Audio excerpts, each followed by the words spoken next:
जना तस्मै श्री गुरवे नमो। नमोऽयं विष्णुपदाय कृष्णपृष्ठाय भूतले श्रीमती भक्तिवेदान्त स्वामिनीति नामिने। नमोस्ते सरस्वती देवे गौरवाणी प्रचारिणे निर्विशेष शून्यवादी पाश्चात्यदेशतारिणे। वंचाकल्पतरुभ्यश्च कृपा सिन्धुभ्येव च पतितानां पावनेभ्यो वैष्णवेभ्यो नमो नमः। नित्यानन्द नमस्तुभ्यं प्रेमानन्द प्रदायिने कलो कल्मषनाशाय जाह्नवीपतये नमो। नमो महावदन्नाय कृष्ण प्रेम प्रदायते कृष्णाय कृष्ण चैतन्य नाम्ने गौरतीशे नमो नमः। वृंदाय तुलसी देवाय प्रिया वै केशवस्य च विष्णु भक्ति पदे देवी सत्तवत्यै नमो नमः। जय श्री कृष्ण चैतन्य प्रभु नित्यानंद श्री अद्वैत गदाधर शिवासादि श्री गौर भक्त वृंद। हरे कृष्ण कृष्ण कृष्ण हरे हरे, हरे राम राम राम हरे हरे। नारायणं नमस्कृत्य नरं चैव नरोत्तमं देवीं सरस्वती व्यासं ततो जयो मुदीरयेत्। नष्टप्रायेषु भद्रेषु नित्यं भगवतो सेवया भगवती उत्तम श्लोके भक्तिर्भवति नष्टैकी। तमादिदेवं करुणानिधानं तमालवर्णं सहितावतरम् अपार संसार समुद्र सेतुं भजामहे भगवतो स्वरूपम्। ओं नमो भगवते वासुदेवाय, ओं नमो भगवते वासुदेवाय, ओं नमो भगवते वासुदेवाय। हरि ओम तत्सत्।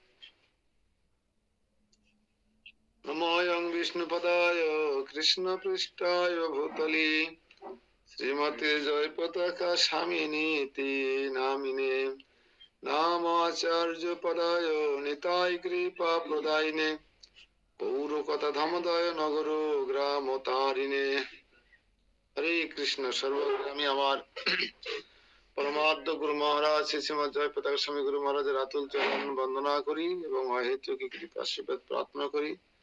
তদুপরি পরম গুরু আন্তর্জাতিক কৃষ্ণ ভাবনামৃত সংঘের প্রতিষ্ঠাতা আচার্য পরমেশ্বর ভগবান শ্রীকৃষ্ণের কৃপা শ্রীমূর্তি বিবিটি ফাউন্ডার আচার্য ছিল আবাই চরণ অরবিন্দ ভক্তি বেদান্ত স্বামী প্রভুপাদের চরণ কমলে অনন্ত অনন্ত করি প্রণাম নিবেদন করি এবং অহেতুকি কৃপা আশীর্বাদ প্রার্থনা করি।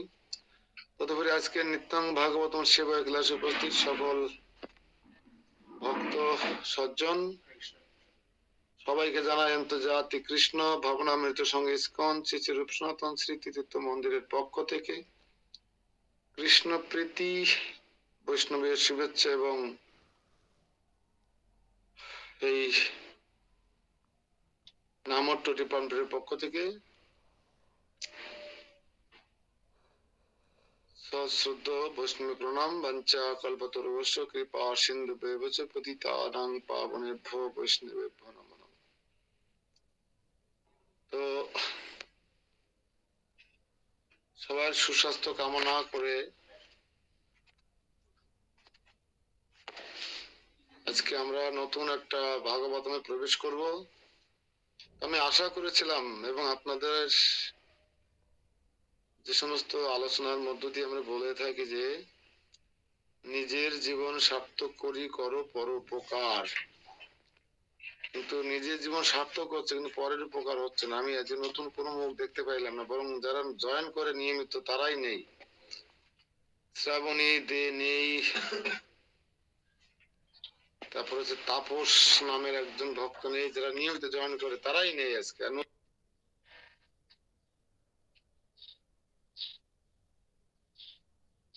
নতুন ফ্লেভারের প্রতি একটা আকর্ষণ থাকে, কিন্তু আমাদের ভক্তরা এমন বিকর্ষণ হয়ে গেছে যে সব এরকম একটা অবস্থা মনে হচ্ছে আমার কাছে। কেউ একটা নতুন ভক্ত যারা নতুন ক্লাসে জয়েন করাবো এমন কাউকে এখন দেখতে পারেন, বরং আমাদের ভক্তরাই আসেনি। আর যারা আসেনি আমি অনুরোধ করি যে আপনার পাশে আপনার জানা লোক যদি মনে করেন একজন আসেন, তখন আপনি কি করবেন, সঙ্গে সঙ্গে একটা ফোন দিবেন,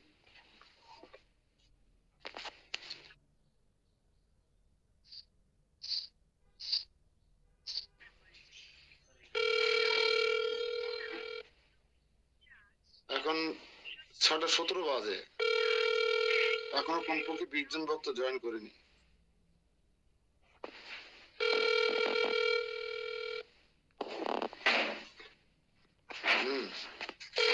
আপনারা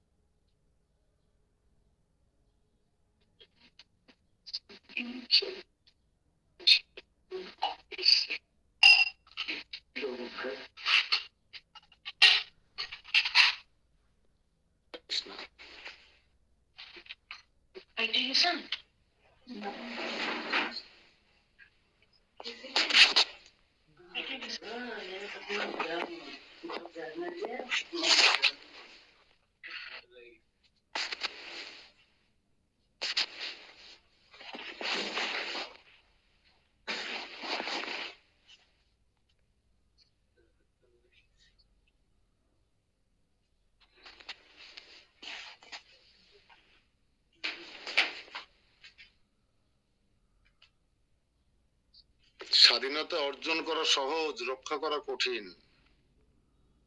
একদিন মন্দিরে নেই, ক্লাস চলে গেছে শরণাগতি প্রভুর কাছে, ক্লাস চালানোর লোক নেই, একদিন যায়নি, ক্লাসটা নিয়ে লোক নেই, 3 সপ্তাহ যাবো না, ক্লাসটা ভ্যানিশ হয়ে যাবে। এবং এর জন্য আপনারাই দায়ী। যদি দাদা বুঝে ক্লাসটা নিত, কালকে সুন্দর চলতো ক্লাসটা।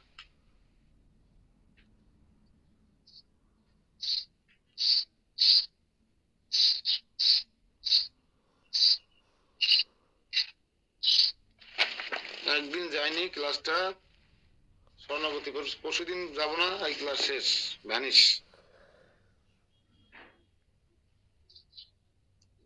10-এর লাঠি 1-এর বোঝা, এই কথাটা আমাদের মনে রাখতে হবে সবসময়।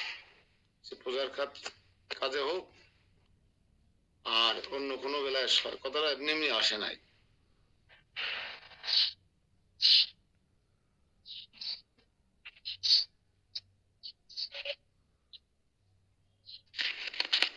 উৎসাহ হারায় যাবে তো এতে।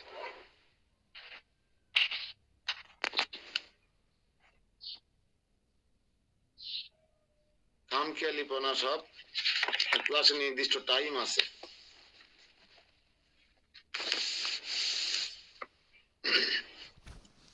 হরে কৃষ্ণ, ক্ষমা করবেন, সকালবেলায় তিক্ততা দিয়ে শুরু করলাম।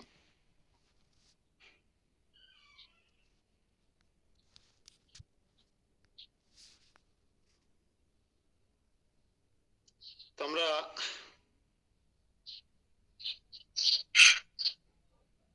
আজ থেকে একটা নতুন, এই গ্রন্থটা যদিও কারো কাছে শুধু শ্রবণ করতে হবে, আর যদি কারো অনেক বড় আকাঙ্ক্ষা থাকে, আমার কাছে গ্রন্থ নিয়ে এইরকম গ্রন্থ তৈরি করে নিতে হবে। এই যে আমি তৈরি করে দিয়েছি এভাবে,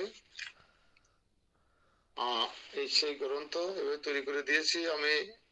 তাদের আকাঙ্ক্ষা ছিল আমাদের মুকুল নন্দীর কাছে শুধু একটা গ্রন্থ আছে, আর এটা নিরালায়, আর আমি ধামে গেলে আমি হয়তো পাবো। এই যে এভাবে তৈরি করে নিয়েছি, প্রায় 700-800 টাকা পড়ে যায়। একটা এরকম 3 খণ্ড ভাগবতম, 3 খণ্ড। আজ থেকে সেই বৃহত্তর ভাগবতমে প্রবেশ করব। যাদের কপালে আছে, যাদের সৌভাগ্য আছে, যাদের মন আছে, শাস্ত্রের প্রতি টান আছে, তারাই শ্রবণ করবেন। শ্রবণ করেই বোঝার চেষ্টা করবেন, কারণ এই গ্রন্থটা এখানে বলছে এই গ্রন্থটা অ্যাভেলেবেল নয়, গ্রন্থটা কখনো অ্যাভেলেবেল নয়।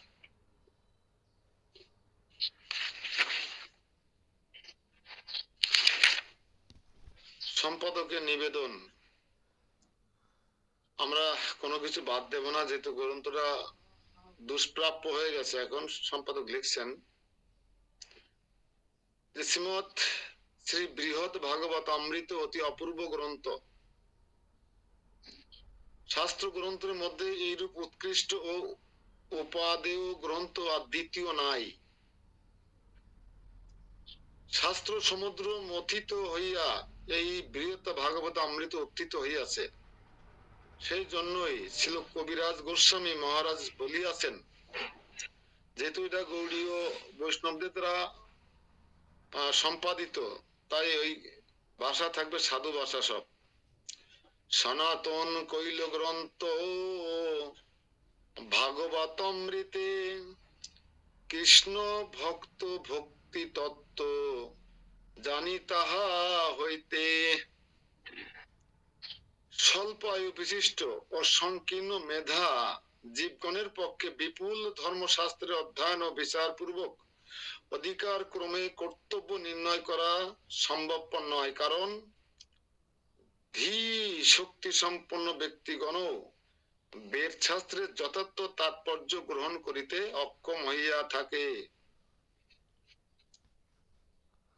তারপরে কি করে, কেউ কর্মকে, কেউ জ্ঞানকে, কেউ বা যোগকে একমাত্র গ্রাহ্য মত বলিয়া নির্দিষ্ট করিয়াছিলেন। সেই সকল কল্পিত ঐপাদিক ধর্ম হইতে মানব সমাজ নানাবিধ উৎপাত উপস্থিত হইয়াছিল।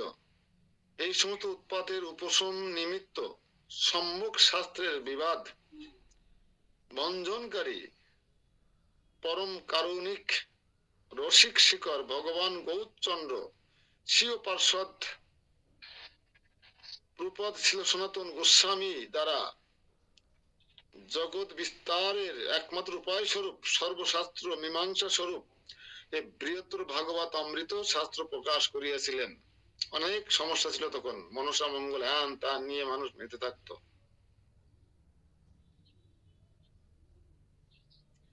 সুতরাং ইহা সমস্ত শাস্ত্রের শিরভূষণ স্বরূপে দেদীপ্যমান। ইহাতে ভিন্ন ভিন্ন শাস্ত্রের পরস্পর সম্বন্ধ ও তাহাদের চরম লক্ষ্যরূপ শুদ্ধ ভক্তি সর্বজীবের নিত্য কর্তব্য রূপে উপবিষ্ট হইয়া আছে। নিরুপাধিক চিন্ময়ী প্রেম সেবাই ভক্তির সিদ্ধ স্বরূপ এবং নিরুপাধি প্রেম সেবা লাভই জীবের সর্বোচ্চ সার্থকতা। এই গ্রন্থের আখ্যান ভাগ যেমন অভিনব তেমনি হৃদয় আগ্রহী।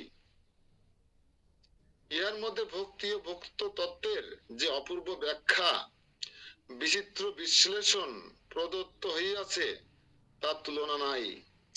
এই গ্রন্থ বৈষ্ণবগণের যে কত আদরের ধন ও কিরূপ প্রিয়তর এবং এত দ্বারা যে কি অপূর্ব রসস্বাদ হইয়া থাকে তা সহৃদয় পাঠক মাত্রই অবগত আছেন। আপনারা এই পর্যন্ত শুনে বুঝতে পারছেন গ্রন্থটা কত অমূল্য, রসাত্মক এবং কতটা যুগ উপযোগী, হৃদয় আগ্রহী। অতি দুঃখের বিষয় এই যে এতাদৃশ্য অত্যাবশ্যকীয় গ্রন্থ একবারেই দুষ্প্রাপ্য হইয়াছে। এই গ্রন্থ একবার দুষ্প্রাপ্য হয়ে গেছে, পাওয়া যাচ্ছে না কোথাও। ইতিপূর্বে বোম্বাই হইতে সংস্কৃত মূল ও টিকাসহ দেবনাগর অক্ষরের একটি সংস্করণ বাইর হইয়াছিল। বোম্বে একটা কপি পাওয়া গিয়েছিল, কিন্তু অত্র দেশে প্রাঞ্জল বাংলা ভাষায় প্রকাশিত না হইলে বিশুদ্ধ প্রেম ভক্তির আস্বাদক দিগের আনন্দ বৃদ্ধি হয় না। আমার ভাষা যদি আমি না পড়তে পারি, যদিও বহরমপুর হইতে পূজনীয় রামনারায়ণ বিদ্যারত্ন মহোদয় কর্তৃক সংস্কৃত মূলের বঙ্গানুবাদ সহ কয়েক সংখ্যা মাত্র প্রকাশিত হয়েছিল বটে, কিন্তু তাহা অসম্পূর্ণ। এই ভাষা কিন্তু দুর্বিদ্ধ ভাষা, আমি তাই পড়তে পারছি না। এত নিম্ন বন্ধন আমরা অতি যত্নের সহিত মূল টিকা ও বঙ্গানুবাদ সহকারে শ্রী বৃহৎ অমৃত ভাগবত প্রকাশ করিলাম। সম্পাদকের নিবেদন। মূল সংস্কৃত শ্লোকে এই টিকা মাধুর্য আদি যাতে সাধারণ পাঠকগণেরও সহজে হৃদয়ঙ্গম হয়, এইরূপ ভাবে সংস্কৃত মূল শ্লোকের অনুবাদ ও সারস্য প্রকটনের জন্য টিকার তাৎপর্যগুলি বঙ্গানুবাদ প্রদত্ত হইয়াছে, কারণ স্বয়ং গ্রন্থকারী এই দিগদর্শিনী টিকার লেখক। সুতরাং মূল ও টিকাতে বিশেষ কোনো পার্থক্য নেই, বরং মূলের অভিপ্রেত সিদ্ধান্তগুলি টিকাতে অধিকতর রূপে বিকশিত হইয়াছে এবং সেই সঙ্গে সঙ্গে সার শিক্ষাগুলিকে পৃথকভাবে দেখাইয়া দেওয়া হইয়াছে। নিত্য লীলায় প্রবিষ্ট পরমারাধ্য তম প্রপাত শ্রীমৎ ভক্তি তীর্থ ঠাকুর সঠিক বঙ্গানুবাদ সহ শ্রী বৃহত্তর ভাগবত অমৃত প্রকাশের অনুমতি করিয়াছিলেন।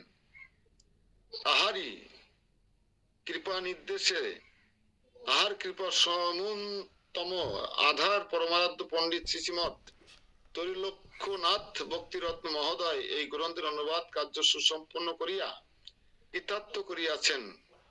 পরম পূজনীয় ভাগবত বর ছিল মুকুন্দ চরণ ভক্তানন্দ মহোদয় এই গ্রন্থ প্রকাশে বিশেষ আনুকূল্য করিয়া আমাদিগকে চিরকৃতজ্ঞতা পাশে আবদ্ধ করিয়াছেন। এই গ্রন্থ প্রকাশ দ্বারা যদিও কাহারও কোনো প্রকার আনুকূল্য হয়, তা হইলে এই দাস শ্রম সার্থক জ্ঞান করিবে। পরিশেষে বৈষ্ণব মন্ডলী শ্রীচরণে নিজ দৃষ্টতার জন্য ক্ষমা প্রার্থনা পূর্বক কৃপা ভিক্ষা করিতে আছে। তাহলে বুঝে দেখবেন, হরে কৃষ্ণ, এই গ্রন্থটা কত কণ্ঠকাকীর্ণ ছিল এই বাংলা ভাষায় অনুদিত করে আপনাদের কাছে পৌঁছে দেওয়ার জন্য। হ্যাঁ, কত মানুষের সহযোগিতার প্রয়োজন হয়েছিল। জয় রূপ সনাতন ভট্ট রঘুনাথ, শ্রীজীব গোপাল ভট্ট দাস রঘুনাথ, এই সাই গোসাই করি চরণ বন্দন, ইহা হইতে বিঘ্ন নাশ অভীষ্ট পূরণ। অনুবাদ।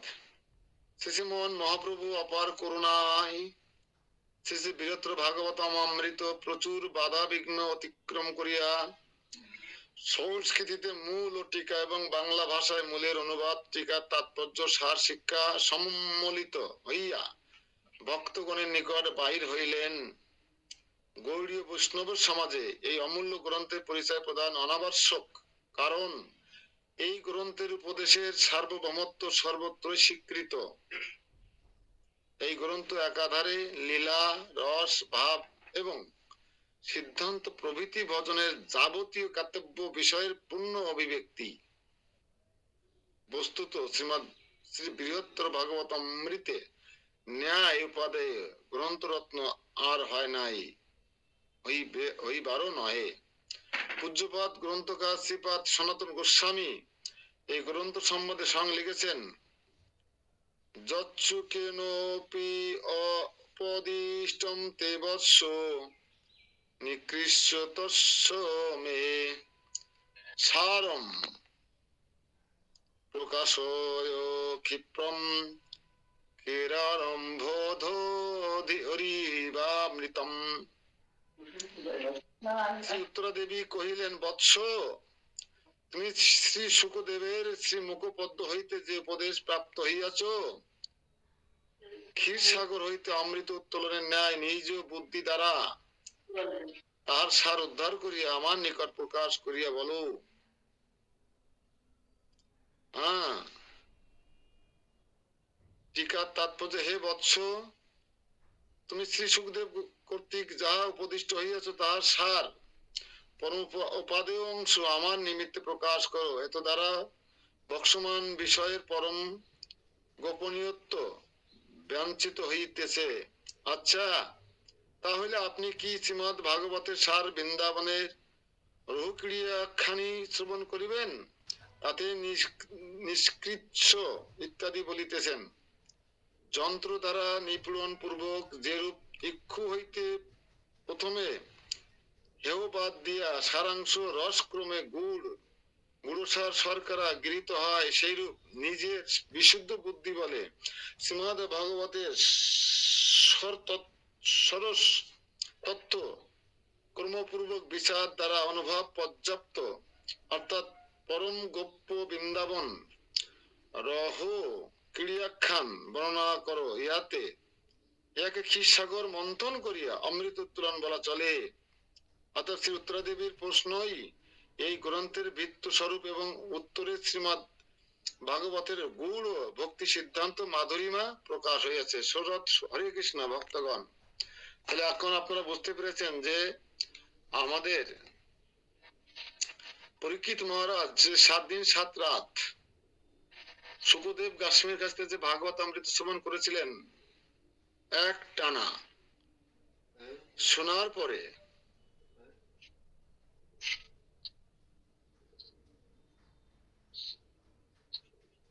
তোদের?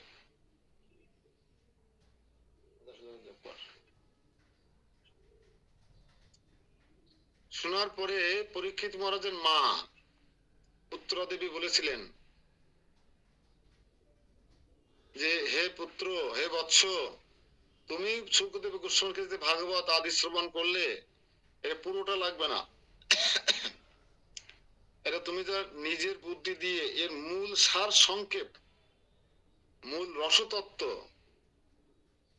একটা আখ প্রসেসিং করে গুড় চিনি পর্যায়ে আসতে যে প্রসেসিং, তত প্রসেসিং পর্যন্ত তুমি আমাকে চিনিটা বলো, চিনিটুকু বলো, চিনির স্বাদ রূপ রস গন্ধের কথা বলো, গুণাবলীর কথা বলো, চিনির মহিমা বলো, ঠিক সেই রূপ।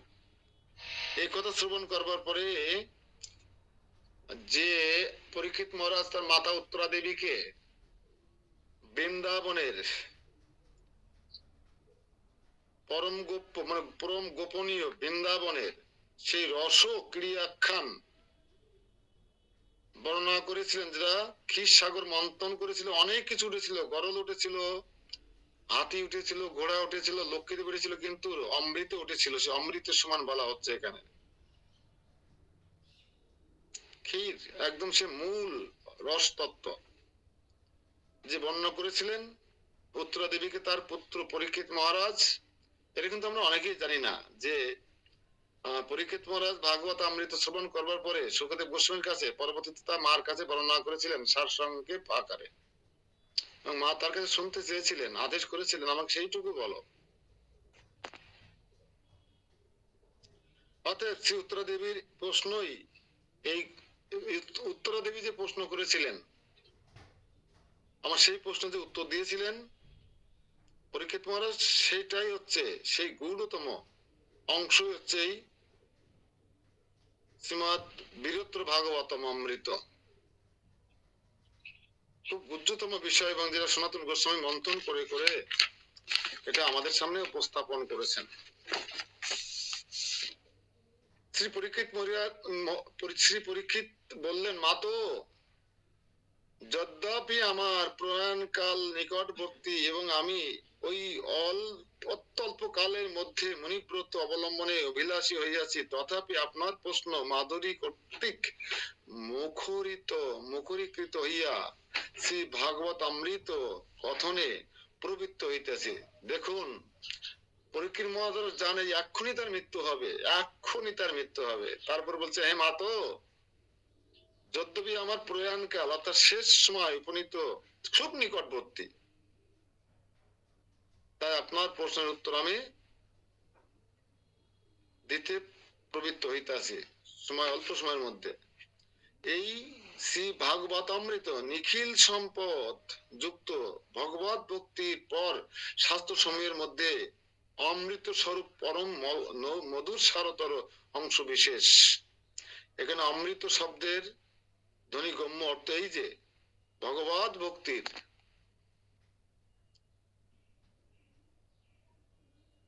পর শাস্ত্র সকল ক্ষীর সমুদ্র তুল্য এবং ততত্ত্ব শাস্ত্র মধ্যবর্তী সর্ব সদ্গুণময় বিচিত্র সিদ্ধান্ত সমূহ রত্নতুল্য।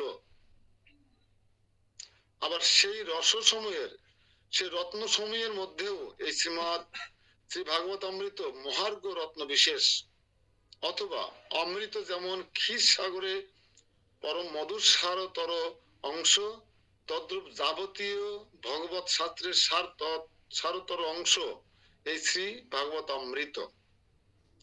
যদ্যপি শ্রী পরীক্ষিত মহারাজের প্রতি কৃপা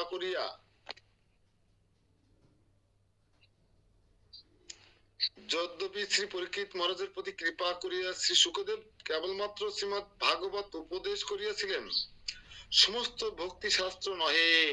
একটা গুরুত্বপূর্ণ পয়েন্ট লিখে রাখতে পারেন। পরীক্ষিত মহারাজ কি করেছিলেন? কৃপা করেছিলেন পরীক্ষিত মহারাজকে। সুখদেব গোস্বামী কেবলমাত্র শ্রীমৎ ভাগবত উপদেশ করিয়াছিলেন, সমস্ত ভক্তি শাস্ত্র বর্ণনা করেন নাই, কারণ পরীক্ষিত মহারাজের বেশি সময় হাতে ছিল না। পরীক্ষিত মহারাজের হাতে বেশি সময় ছিল না। সম্পাদকীয় পড়ছি এই কারণে, সম্পাদকীয় না পড়লে এই গ্রন্থের গুরুত্ব বা এর গ্রন্থের ইতিহাস আপনারা কাউকে দু কথা বলতে পারবেন না। সবকিছুর ইতিহাস আগে হৃদয়ঙ্গম করতে হবে। তথাপি শ্রী ভাগবত সর্ববেদ শাস্ত্র ফলসার স্বরূপ এবং উহারি সার প্রকাশ করিবার জন্য শ্রীমতী উত্তরা দেবী প্রার্থনা এবং তার প্রার্থনার উত্তর স্বরূপ শ্রী পরীক্ষিত বর্ণিত শ্রী বৃহত্তর ভাগবত অমৃত শাস্ত্রের আবির্ভাব। সুতরাং ইহা সর্ববেদ শাস্ত্র তথা নিখিল ভক্তি শাস্ত্রের সার বলিয়া প্রতিপন্ন হইতেছে। অতএব আমাদের একটা জিনিস মনে রাখতে হবে, সেটা হচ্ছে এই যে আমরা যদি ভাগবত বলতে ব্যাসদেব কর্তৃক বিরচিত ভাগবত, যেটা সুখদেব গোস্বামী বলেছিলেন সেটাই। আর সুখদেব গোস্বামীর মুখে শুনবার পরে যখন উত্তরা দেবী শুনতে চেয়েছিলেন সার সংক্ষেপ মূল রসবোধটুকু, তখন পরীক্ষিত মহারাজের হাতে সময় ছিল না। তাই তারপরে মায়ের আদেশ পালন করবার জন্য স্বল্প সময়ে তিনি গূঢ় গুহ্যতম অংশটুকু বর্ণনা করেছিলেন। সেটা হচ্ছে পরবর্তীকালে বৃহত্তর ভাগবত আকারে সনাতন গোস্বামী আমাদেরকে উপহার দিয়ে গেছেন। আমরা কোনো ভাগবতমে সনাতন গোস্বামীর নাম শুনিনি, উত্তরা দেবীরও নাম শুনিনি, কিন্তু এখন আমরা দেখুন উত্তরা দেবীকে পেয়ে যাচ্ছি। হ্যাঁ, অথবা শ্রীমদ ভাগবত শাস্ত্র অক্ষর স্বরূপে ও অর্থরূপে সর্বদা পরম সুন্দর মহাপুরাণ শ্রেষ্ঠ বলিয়া তার সারাংশ রূপ শ্রী বৃহত্তর ভাগবত অমৃত বর্ণনা করিলেই সর্ববেদ শাস্ত্রের সার বর্ণনা সতই নিষ্পন্ন হইবে। আমরা যে গ্রন্থটা এখন পড়বো, এই গ্রন্থটা যদি আমরা সুন্দরভাবে শেষ করতে পারি, তাহলে বেদ সমস্ত বেদ পড়ার সার্থক হয়ে যাবে। বেদ পড়লে যা হতো তাই হয়ে যাবে। যদ্যপি সর্বে বেদ রূপ কল্পপাদপের পরমানন্দ রসপূর্ণ শ্রীমদ ভাগবত নিঃশেষ কানন হইতে আসিয়া শ্রীমান সুখমুখে এবং অধুনা তাহারই তদীয় মুখ হইতে শ্রী সুখ পরীক্ষিত সংবাদ রূপে পৃথিবী তলে পতিত হইয়াছে ফল, একটা প্রেম ফল, রসপূর্ণ প্রেম ফল। সুখদেবের পরে পরীক্ষিত মহারাজের মাধ্যমে পৃথিবী তলে পতিত হইয়াছে, পাকা ফল পড়েছে গাছের থেকে তলায়। তথাপি যতক্ষণ রস সাক্ষাৎকার না হয় ততক্ষণ তোমরা এই অমৃতময় ফল মুহুর্মুহু সেবন করিতে থাকো। যতক্ষণ মিষ্টতা না পান ততক্ষণ কামড়াতে থাকুন, চাবাতে থাকুন, খেতে থাকুন।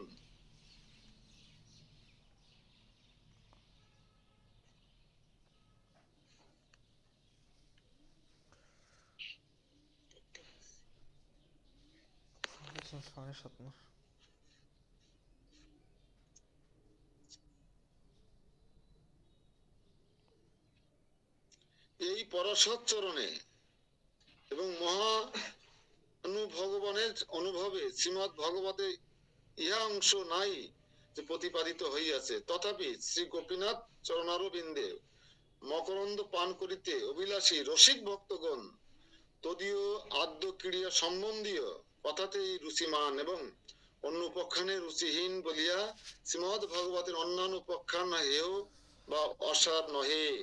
যেহেতু শ্রীমদ ভাগবতের প্রত্যেক উপাখ্যানে শ্রী গোপীনাথের পাদপদ্ম এবং তদীয় প্রিয়তম জনের মাহাত্ম অর্থনেই পর্যবসিত হয়েছে। অর্থাৎ ভাগবতের কোনো অংশ অর্থহীন বা অরসাত্মক নয়।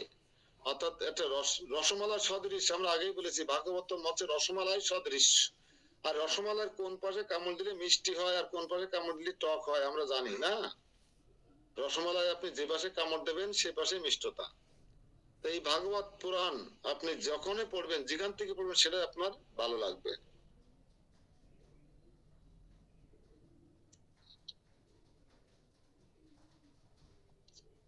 শ্রীমদ ভাগবতে বর্ণিত শ্রীকৃষ্ণের আদ্যসল লীলা বিষয়ক উপাখ্যানের ব্যতীত অন্য উপাখ্যান রুচিপ্রদ হয় না, কিন্তু হেয় বলিয়া নহে। অতএব কোন দোষ প্রসঙ্গ উপস্থাপিত হইতেছে না। যদ্যপি শ্রীমদ ভাগবত অমৃত ভাগবত উত্তম শ্রীমৎ শুক নারদ আদি কর্তৃক সম্মুদ্ভূত এবং মুনীন্দ্র মণ্ডলে অবধারিত, তথাপি ক্ষীর সমুদ্র মন্থিত অমৃতের ন্যায় শ্রীকৃষ্ণের মধুর রসময়ী কথামৃতের পরিপূর্ণ বলিয়া উক্ত দৃষ্টান্ত প্রযোজ্য। অপিচ পরাশর আদি মহাজন সম্মত হইলেও মন্ত্রাদিবৎ পরম গুজ্জক, কিন্তু তথাপি কাহাকেও বঞ্চনা না করিয়া স্ফুট রূপে কীর্তন করিব, অথবা আমার সময় অল্প বলিয়া ব্যগ্রভাবে সংকোচ ভিত্তিতে বা অসম্যক রূপে বলিব না। আপনি শ্রদ্ধা সহকারে শ্রবণ করুন, অর্থাৎ নিশ্চিত পূর্বক হৃদয়ে অবধারণ করুন। এজন শ্রীপাদ রূপ গোস্বামী প্রভুর ভক্তি রসামৃতে 1:4-20 লিখিয়াছেন, শ্রীমত প্রভুপাদ অবঞ্ঝয় সর্বত্র ভাগবতামৃতে ব্যক্তিকৃতান্তিত গুরুপি ভক্তি সিদ্ধান্ত মাধুরী। অর্থাৎ আমার প্রভু ছিল সনাতন গোস্বামী পাদ নিজ শ্রীমৎ ভাগবত অমৃত নামক গ্রন্থে এই ভক্তি সিদ্ধান্ত মাধুরী গুড় হইলেও স্পষ্ট রূপে বর্ণনা করিয়াছেন। অতএব গুড় ভক্তি সিদ্ধান্ত মাধুরী জানিতে হইলে এই গ্রন্থে যে নিরন্তর অনুশীলন করা উচিত, ইহা বলা বাহুল্য। গ্রন্থখানি 2 খণ্ডে বিভক্ত, কিন্তু আমরা পাচ্ছি 3 খণ্ডে। জানি না মূল গ্রন্থ থেকে আমরা কি করেছি, আমি দেখি পড়ে কি হয়েছে। গ্রন্থখানি 2 খণ্ডে বিভক্ত, পূর্ব ও উত্তর। পূর্ব খণ্ডের নাম শ্রীমৎ শ্রী ভগবত কৃপাসাগর নির্ধার এবং উত্তর খণ্ডের নাম গোলক মাহাত্ম্য নিরূপণ। প্রতি খণ্ডে 7টি অধ্যায় আছে। পূর্ব খণ্ডের 7ম অধ্যায়ের নাম যথা ভৌম, দিব্য, প্রপঞ্চাতীত, ভক্ত, প্রিয়, প্রিয়তম ও পূর্ণ। উত্তর খণ্ডে বৈরাগ্য, জ্ঞান, ভজন, বৈকুণ্ঠ, প্রেম, অভীষ্ট লাভ, জগদানন্দ।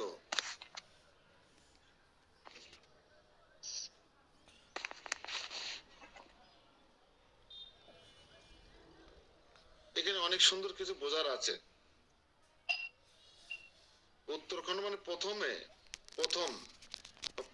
প্রথম মানে বৈরাগ্য থাকতে হবে, জ্ঞান, ভজন, সাধন থাকতে হবে। হ্যাঁ, তাহলে বৈকুণ্ঠ পরে প্রেম, অভীষ্ট লাভ হবে, জগদানন্দ। প্রভাত ছিল ভক্তি তীর্থ ঠাকুর এই গ্রন্থখানি প্রকাশ করিবার ইচ্ছা করিয়াছিলেন গৌড়ীয় বৈষ্ণব, এবং বিভিন্ন স্থান হইতে কয়েকখানি পুঁথি সংগ্রহ করিয়াছিলেন, কিন্তু আমাদের দুরাদৃষ্টবশত তাহার প্রকটকালে এই গ্রন্থ প্রকাশিত হয় নাই। পরে তাহার অপর কৃপা পাত্র প্রভুপাদ ছিল ভক্তি রত্ন ঠাকুর 1336 সালে পূর্ব খণ্ড প্রকাশ করিতে সমর্থ হন। তাও বর্তমানে আর পাওয়া যায় না। প্রায় 100 বছর আগের কথা বলা হচ্ছে মনে হয় এখানে। এখন 1400 কত সাল, 32 সাল না 33 কত, 1400 কত বাংলা? হ্যাঁ, বাংলার খবর আমরা রাখি না। 1400 কত?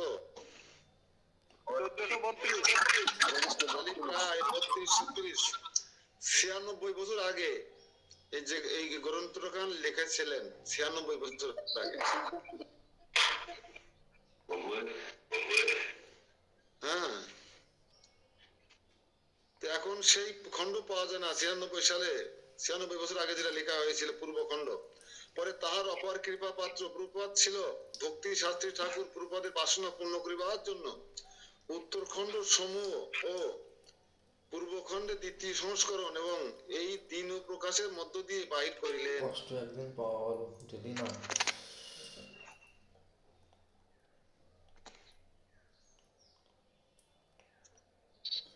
গ্রন্থখানির বৈশিষ্ট্য এই যে পরম করুণাময় শ্রীমৎ গ্রন্থকারী এই গ্রন্থের সংস্কৃত টিকা রচনা করিয়াছিলেন।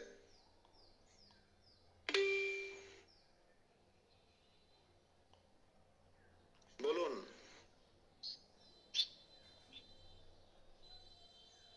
হ্যান্ড রাইজ করেছেন, বলুন প্রভু হরে কৃষ্ণ।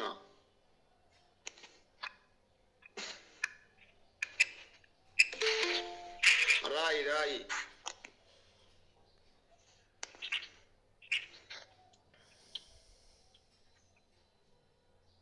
হ্যান্ডরাইজ হয়ে গেছিল তাহলে। প্রভুপাদ সাধারণত বুঝিবার জন্য অতি সরল বঙ্গ ভাষায় উক্ত মূলের অনুবাদ, টিকা, তাৎপর্য ও সার শিক্ষার সমাবেশ করিয়াছেন। অনুবাদের ভাষা একদিকে যেমন সুসংযত ও সুমার্জিত, অন্যদিকে তেমনি গাম্ভীর্য মর্যাদার গৌরব বৈভবে সমলঙ্কৃত, কিন্তু তাই বলিয়া শব্দ বিন্যাস গুরুভারে কোথাও দুর্বোধ্য হয় নাই। সার শিক্ষার যে সকল সার অথচ সূক্ষ্ম দার্শনিক সিদ্ধান্ত সন্নিবিষ্ট হইয়াছে, উহা সাধারণ পাঠকের বিশেষ মনোযোগ ব্যতিরেকে দুরূহ মনে হইতে পারে, এবং যাহারা গ্রন্থের অন্তরস্থলে প্রবেশ না করিয়া সপরীর ন্যায় গ্রন্থানুশীলন করেন, তাহাদের নিকট বিনীত নিবেদন এই যে এই গ্রন্থ পাঠকালে ধীর স্থির ভাবে তাহার যে গ্রন্থ মধ্যে প্রবেশ করিতে চেষ্টা করেন, বিশেষত এই শ্রেণীর নিগূঢ় ভক্তি সিদ্ধান্ত সমন্বিত গ্রন্থ পাঠে প্রবৃত্ত হইলে শ্রী গুরু বৈষ্ণব ভগবত চরণে শরণ গ্রহণ করা একান্ত কর্তব্য। গুরুদেব আচার্যদের চরণে শরণ গ্রহণ করে এই সমস্ত গ্রন্থ শুরু করতে হয়। আপনারা বুঝতে পারছেন 96 বছর আগে যে গ্রন্থটা প্রকাশিত হয়েছে, ওনারা বলতেন প্রাঞ্জল ভাষায়, অথচ আমি পড়তে আমার দাঁত ভেঙে যাচ্ছে। এইটা যদি প্রাঞ্জল সাধু ভাষা হয়, তাহলে আরো জটিল বা আরো শুদ্ধাতি শুদ্ধ সাধু ভাষা কোনটা? এজন্য গৌরী মঠ থেকে যে গ্রন্থাদি বের হয়, আমরা অত সহজে হৃদয়ঙ্গম করতে পারি না, একটু কষ্ট হয়। অথচ আমাদের নিত্যলীলায় প্রবিষ্ট নমং বিষ্ণুপাদ পরমাংশ পরিব্রাকাচার্য শ্রীমৎ ভক্তিচারু গুরু মহারাজ ইংলিশ থেকে বাংলায় ট্রান্সলেট করেছেন যে সমস্ত গীতা, ভাগবত, চৈতন্য চৈতামৃত আদি, এত প্রাঞ্জল ভাষা, এত সহজ সরল ভাষা যে একজন টুতে পড়া ব্যক্তিও সহজে হৃদয়ঙ্গম করতে পারে। আপনারা অবশ্যই উপলব্ধি করছেন যে প্রাঞ্জল ভাষা আমি যেটা পড়ছি সেটা খুব সহজবোধ্য মনে হচ্ছে বলে আমার মনে হয় না।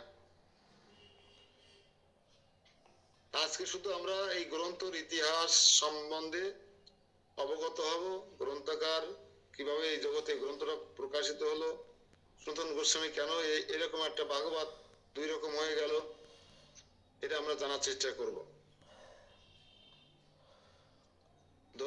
তবে শর্ত দেখছেন আচার্যপাদ বলছেন যে ধৈর্য ধারণ করতে হবে, স্থির অবস্থায় থেকে গ্রন্থ পড়তে হবে। তেলের পরে ফোড়ন দিয়ে এই গ্রন্থের স্বাদ বোঝাতে একটু কষ্ট হয়ে যাবে, কিন্তু এজন্য একটু সাবধানতা অবলম্বন করবেন যতটুকু সম্ভব হয়। সবার চরণে এইভাবে মিনতি করে বললাম। এজন্য গুরু গৌরাঙ্গের চরণে অবশ্যই শরণ গ্রহণ করবেন, অন্যথায় শাস্ত্র সিদ্ধান্ত সম্মুখ রূপে হৃদয়ে স্ফূর্তি প্রাপ্ত হয় না। ভাষান্তর কার্য স্বভাবত দুরূহ, বিশেষত পৃথিবীতে বিজ্ঞ এমন বিজ্ঞ নাই সনাতন সম। সনাতন গোস্বামীর মতো এত বিজ্ঞ পণ্ডিত এই পৃথিবীতে আর কেউ দ্বিতীয় নেই, কিন্তু সনাতনের মতন। এটা আমি বলছি না, কিন্তু এই সমস্ত আচার্যরাই বলছে।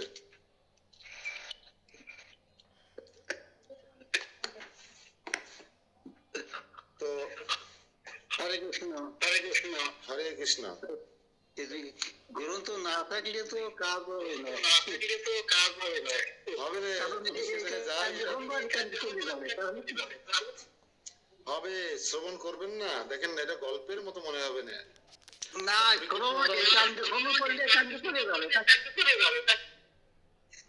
পরীক্ষিত মহারাজ মাকে সংক্ষেপে বলেছিলেন, সেটা সনাতন গোস্বামী জেনে ফেলেছেন। সনাতন গোস্বামী আমার দিয়ে গেছেন, আমি যখন বলবো তখন আপনারাও দেখবেন গল্পের মতো মুখস্থ হয়ে যাবে।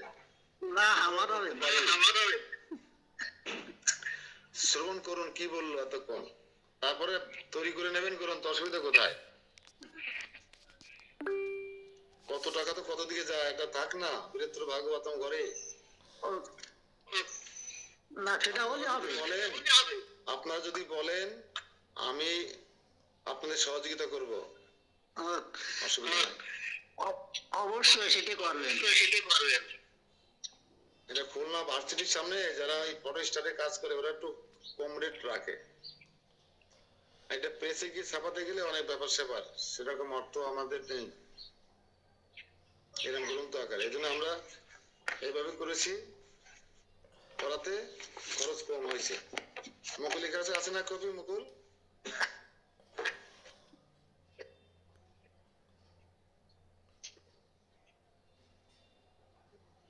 আছে। সনাতন গোস্বামীর মতো পণ্ডিত এই ত্রিভুবনে, মানে আমাদের এই ভুবনে আর নেই, আসলে তাই। এই প্রভু বাক্য স্মরণ করিলে মনে হয় ছিল সনাতন গোস্বামীর প্রভুর গুরু গম্ভীর ও নিগুড় ভক্তি সিদ্ধান্ত মাধুরী, অন্য ভাষায় প্রকাশ দুরূহ। তথাপি অনুবাদকের এইটুকু ভরসা যে এই গ্রন্থ পাঠে সহৃদয় পাঠকের মনে ইষ্টদেবের রূপ গুণ লীলা স্মৃতি জাগরিত হইয়া যে আনন্দ লহরী সৃজন করিবে। এইবার বুঝুন, যে আনন্দ লহরী সৃজন করিবে, হৃদয়ে যে আনন্দ হবে, হ্যাঁ, তাহার বেগে অনুবাদের ত্রুটি বিচ্যুতি বিধৌত হইয়া যাইবে এবং তখন তিনি কেবল রসটুকু পান করিয়া বিবোধ থাকিবে। মানে আপনাদের কাছে দুর্বৃত্ত মনে হচ্ছে না, এত আনন্দ পাবেন যে কমবে এই দুর্বৃত্ততা, তখন আপনাদের মনে থাকবে না, স্রোতে ভেসে যাবে, আনন্দের স্রোতে। এখনই তো আনন্দ শুরু হয়ে গেছে আমার মধ্যে। হ্যাঁ, তো পরিশেষে কৃপাময় পাঠকগণের শ্রী চরণে নিবেদন এই যে তাহারা যেন মূল টিকা ও তাহার অনুবাদ পুনঃ পুনঃ পাঠ করিয়া গ্রন্থের গভীর তাৎপর্য অবতারণ করে। কারণ কিভাবে পড়বেন সেটা শিক্ষা দিয়ে যাচ্ছে গ্রন্থকার। অবশ্যই আমাদের গুরুত্বপূর্ণ বিষয়গুলো, এরকম নয় যে প্রতিদিন 3 অধ্যায় গীতা পাঠ করলে স্বর্গে বসবাস হয়, তাই বুঝিয়া না বুঝি একবার দ্রুত পথে গীতা 300 শ্লোক পড়ে দিলাম দৌড়, এরকম নয় বিষয়টা। হ্যাঁ, বিষয়টা রসাত্মক বোধ। দেখেন কি সুন্দর সুন্দর লীলা আছে। মানে ভগবান গোপকুমার ভগবানের কৃষ্ণের সঙ্গে মিলিত হওয়ার জন্য যে প্রয়াস করেছিলেন, তাকে কতটা স্টেপ পার হতে হয়েছিল দেখবেন। এবং কিভাবে ভক্তদের গুণমহিমা করতে হয়, নিজেকে কিভাবে দিনহীন করতে হয়, এই গ্রন্থ না হলে পড়বেন না। আমার তো কেউ যদি বলে অদ্বৈত বাবু কি সুন্দর পাঠ করে, আর আমি বলতে থাকি লুচির মতো, না, সবাই আমার প্রশংসা করছে আমি কত বড় পাঠক। আমার মাটিতে পা পড়ে না সেই সময়। এইখানে দেখবেন হনুমান কি মন্তব্য করছে, ইন্দ্রদেব কি মন্তব্য করছে গোপকুমারের কাছে, কিভাবে তারা বিনয় প্রকাশ করছে, দেখবেন, বুঝতে পারবেন। আমি জানি বুঝতে পারবেন। আমাদের কাছে গ্রন্থ ছিল না, আমাদের যখন পড়িয়েছিলেন শ্রীমৎ পূজ্যপাদ পদ্মনেত্র দাস ব্রহ্মচারী প্রভু, তখন আমাদের কারো কাছে গ্রন্থ ছিল না। আমরা 200-250 ক্লাস করি, হয়তো 5টা গ্রন্থ ছিল। আর সবাই তো গ্রন্থ ছাড়াই রসাত্মক বোধ মনে করেছে এবং গ্রহণ করেছেন, আনন্দ পেয়েছেন। আমরা সবাই আনন্দ পেয়েছি। আমরা রিপিট করতে চেয়েছিলাম আরেকবার, যে এই আনন্দ আরেকবার প্রথম থেকে আমরা এই স্বাদ নিতে চাই। কিন্তু তখন উনি ব্যাসদেবের ভাগবতে প্রবেশ করে গেছেন। এখন 10ম স্কন্ধ চলছে আপনার মাতাজিদের। আমরা বেঁচে থাকলে আমরা যাব, অসুবিধা কোথায়? এটা আমাদের কয়েক মাস লাগবে, অসুবিধা নাই। বর্তমান পরিস্থিতিতে কাগজের মূল্য, ওটা আমরা নাইবা বললাম। আমরা এবার এই হচ্ছে প্রমোদ গোপাল ভক্তি শাস্ত্রী প্রকাশ করেছেন, সাউরি প্রসন্নাশ্রম গৌর পূর্ণিমা, এটা হচ্ছে কলকাতায়। এবং সম্পাদকীয়টা একটা পড়বো, সম্পাদকীয়টা শেষ করে আমরা মূল ফিলসফি প্রবেশ করতে পারবো, অসুবিধা নাই। অপার করুণাময় শ্রীমন মহাপ্রভুর অশেষ করুণায় শ্রী বৃহত্তর ভাগবত অমৃত গ্রন্থ প্রকাশিত হইলেন। বহু ঘাত প্রতিঘাত, আশা নিরাশা, তুলা চলমান চিত্ত শ্রীমৎ প্রভুপাদের হৃদয় কৃপায়। এই যে আমি এই বানানটা করতে পারলাম, এই উচ্চারণটা করতে পারলাম না, হ্যাঁ, এই আসলে দুর্বেদ্য। আপনারা যদি যে কথা, একটা মূল কথা বলতে চেয়েছিলাম, আপনাদের প্রশ্ন হতে পারে রূপ গোস্বামী, সনাতন গোস্বামী, ষোড়শ গোস্বামীরা যে গ্রন্থ আদি রচনা করে গেলেন, এত গ্রন্থ জগৎ কল্যাণের জন্য, সেই গ্রন্থ শ্রীনিবাস আচার্য, নরোত্তম দাস ঠাকুর, শ্যামানন্দ প্রভু, এনারা গাড়িতে করে বহন করে নিয়ে আসলেন বৃন্দাবন থেকে। নিয়ে এসে কিংবা বৃন্দাবনে এই গ্রন্থগুলো না দিয়ে আমাদের সামনে কেন মদনমোহন মন্দিরের পিছনে সমাধি দেওয়া হয়েছিল জানেন? কে বলতে পারবেন বলেন? এত কষ্ট করে লিখলেন সনাতন গোস্বামী, রূপ গোস্বামী, পাচ্য ষোড়শ গোস্বামী বৃন্দ গ্রন্থ, সেই গ্রন্থ আমাদের মাসে বিতরণ না করে, প্রকাশ না করে, কেন? মদন মোহন মন্দিরে সনাতন গোস্বামী কর্তৃক সেবিত মদন মোহন মন্দিরের পিছনে কেন সমাধি দেওয়া হয়েছে জানেন? এখনো সে সমাধি আছে, গ্রন্থ সমাধি বলা হয়। জানা দরকার আছে কি নেই? কে বলতে পারবে? বৃন্দাবনে যারা গিয়েছেন তারা বলতে পারবেন না? হ্যাঁ, এই গ্রন্থ পড়লে আমরা হৃদয় কাম করতে পারবো না, বুঝতে পারবো না, তার জন্য এটা সমাধি করে রাখা হলো। হ্যাঁ, ধন্যবাদ, সঠিক উত্তর। এই গ্রন্থ এমন দুর্বিদ্ধ ভাষা ছিল, সংস্কৃত ভাষায় লিখতেন ওনারা, এবং এত দুর্বিদ্ধ ছিল যে আমরা হয়তো ভুলভাল ব্যাখ্যা করে ফেলতাম, বুঝতে পারতাম না, সঠিক ওর ভাষান্তর করতে পারতাম না, হৃদয়ঙ্গম করতে পারতাম না, হয়তো আমরা ওটাকে ভুলভাল ব্যাখ্যা করতাম, মানে অন্যরকম কিছু হয়ে যেত, মূল উদ্দেশ্য বিঘ্নিত হতো। তাই চিন্তা করে অন্যান্য গোস্বামীরা এই গ্রন্থ সমাধি দিয়েছিলেন। গ্রন্থ সমাধি বোঝা যায় তাদের কষ্টের ফসল কিভাবে সমাধি দিয়েছিল। এই গ্রন্থের মহিমা, তো আমি একটা উচ্চারণ হয়কার দয় দয় রেপ, এই দেখেন কি ভাষা, পূর্বদের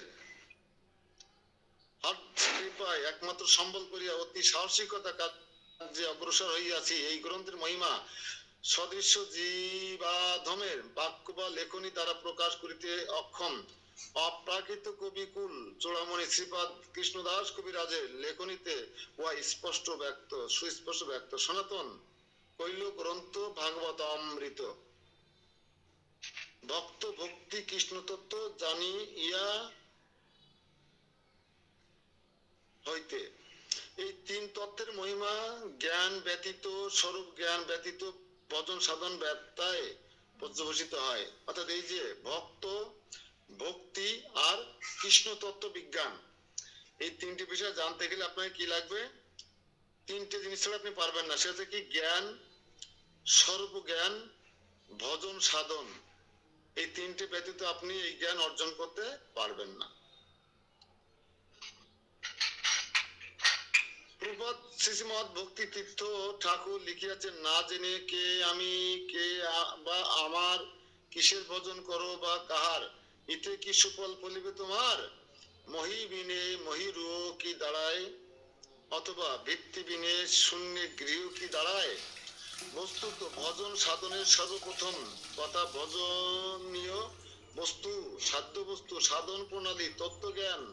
শ্রীমৎ গোস্বামীপাদ উক্ত গ্রন্থে এমন সুকৌশলী উপাখ্যান ছলে বর্ণনা করিয়াছেন যাতে অল্প বিদ্যা, সুবিদ্যা, কৃতবিদ্যা সকলের হৃদয়ে ভক্তি রস স্রোত প্রবাহিত হইবে।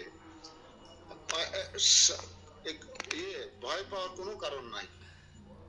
এটাকে মন্থন করে এমন ভাবে করা হয়েছে, এখন শিক্ষা কই প্রকার এখানে আমরা বুঝতে পারছি।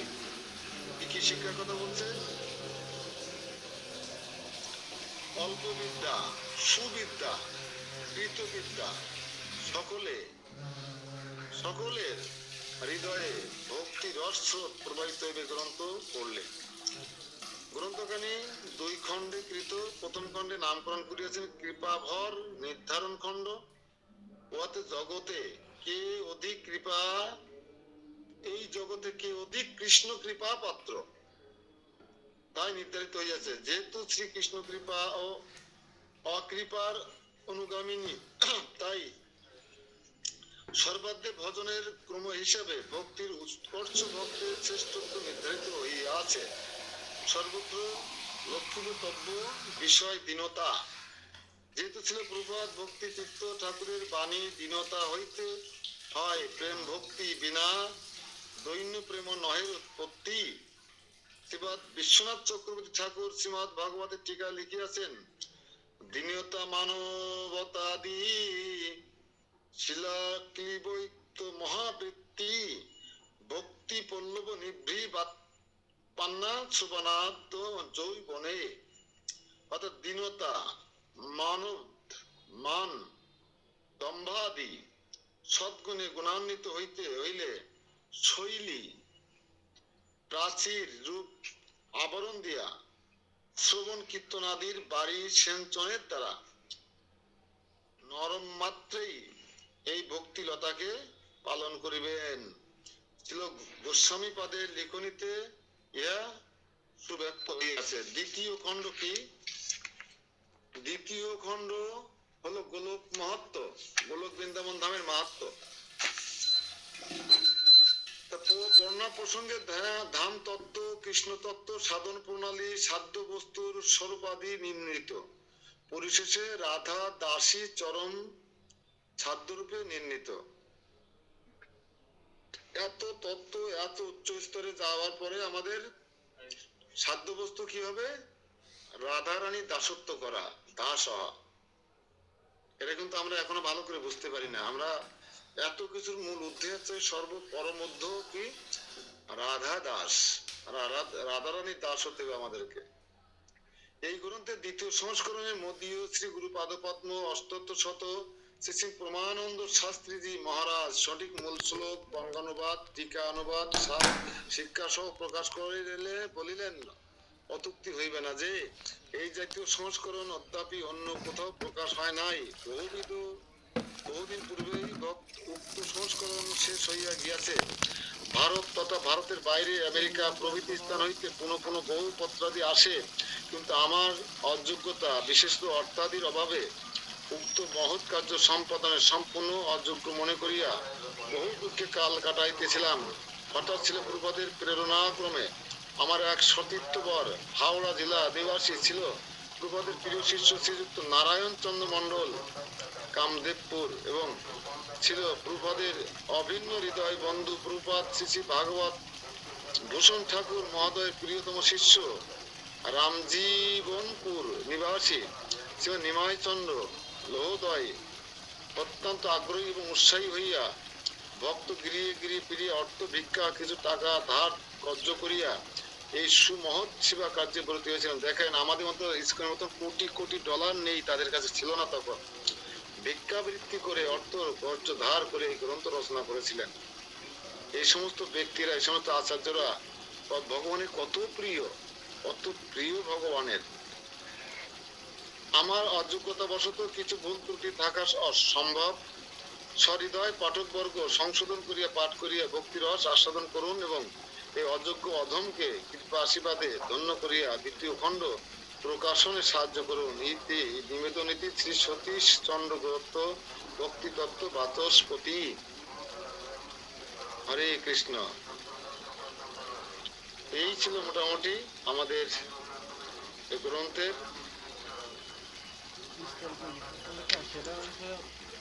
ইতিহাস, গ্রন্থ প্রকাশের যে কষ্ট, যে বিষয় বলি। এখানে আমরা দেখব বিষয় শ্রীমৎ শ্রী শ্রী বীরত ভাগবত অমৃত প্রথম খণ্ড, শ্রীমৎ শ্রী ভগবত কৃপাসাগর নির্ধার বিষয়সূচি।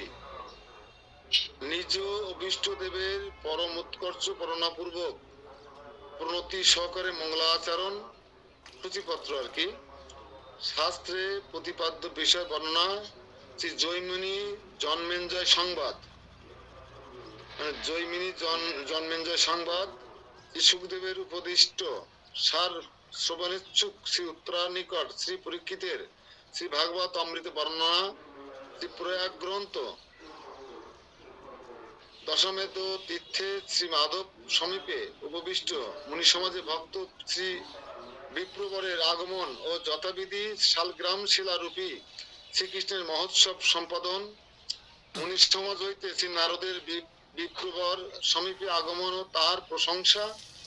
এই শ্রী বিপ্রবর কর্তৃক দৈন্য সহকারে দক্ষিণ দেশস্থ মহারাজার প্রতি কৃপা, শ্রীকৃষ্ণ কৃপা বর্ণনা। সেই মহারাজকে দর্শন করিবার নিমিত্তে শ্রী নারদের গমন ও বৈষ্ণব রাজ্য দর্শনে রাজার প্রতি প্রশংসা বাক্য। দাক্ষিণাত্য মহারাজ কর্তৃক নিজ দৈন্য বিজ্ঞাপন ও দেবতাদিগের বিশেষ দেবেন্দ্র প্রতি শ্রী ভগবানের বিশেষ কৃপা বর্ণনা। এই হচ্ছে প্রথম অধ্যায়ে এই আলোচনা হবে, প্রথম সংস্করণে, প্রথম খণ্ডে। তা আমরা প্রথম খণ্ডে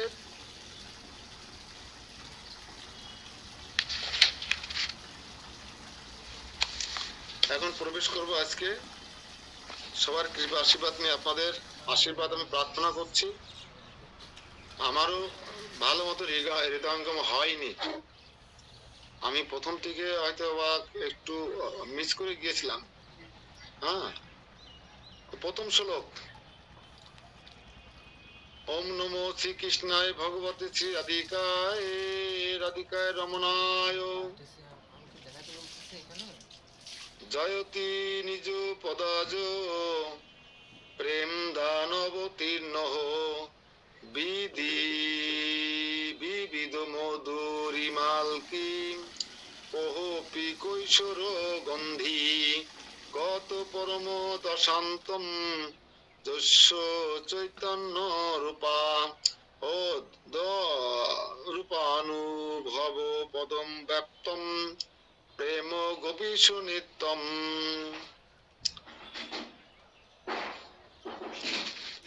যিনি নিজ পাদ পদ্ম যুগলে প্রেম বিতরণের জন্য অবতীর্ণ হইয়াছেন। প্রথম মঙ্গলাচরণ বলেছি আমি, আমরা যে মঙ্গলাচরণ করি সেইভাবে নয়।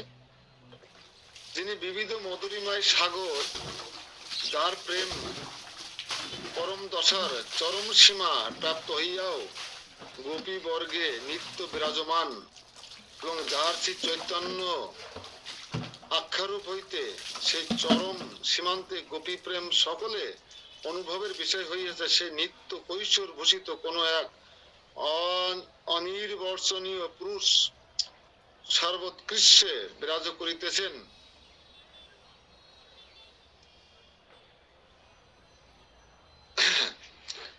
যে ভক্তি নিখিল পুরুষার্থ বর্গের জননী, তাৎপর্য, যে ভক্তি নির্বিশেষ ব্রহ্ম সাক্ষাৎকার অপেক্ষা অধিকতর আনন্দ প্রদান করিয়া থাকেন,